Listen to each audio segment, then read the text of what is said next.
Let's start by taking a transportation-oriented look at the biggest story in the city this week, Zohran Mamdani's victory in the Democratic primary.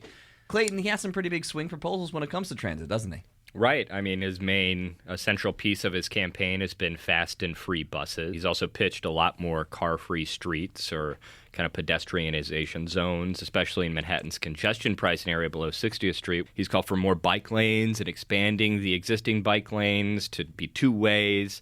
He's pitched homeless outreach drop-in centers and subway stations, filling in vacated retail shops or newsstands at 100 stations.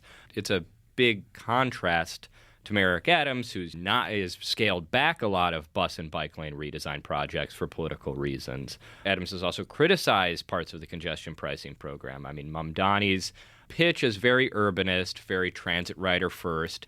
And if you look at the election results, he had huge gains, huge wins in areas where rates of car ownership are lower, right? Not so much in neighborhoods where you're more likely to own a car in transit deserts, but areas where you don't own a car. Like, these ideas really resonated in a big way. It actually might be hard to read what Democrats are thinking about Mamdani's rise to prominence.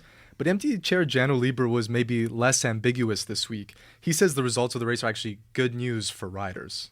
All of the people who won are big supporters of transit, and I welcome the fact that there are major candidates who are winning, who are pushing new ideas about how to make transit better. So it's clear that advocating for transit in New York City is just a winning ticket. Mamdani aside, primary winners for city council seats, even the comptroller's race have all aligned themselves with resolving transit issues. Mark Levine, he's the Manhattan borough president. He had a dominant win against city council member Justin Brannan for the comptroller seat. So while Levine has been an advocate for public road infrastructure, like getting rid of the elevated section of FDR South, Brannan was publicly sharing his disagreements with congestion pricing, calling it a tax on his constituents in South Brooklyn. So these candidates and the advocates supporting them see that Tuesday's primary is a big win for walkable cities, bike lanes, and a better and faster public transportation system.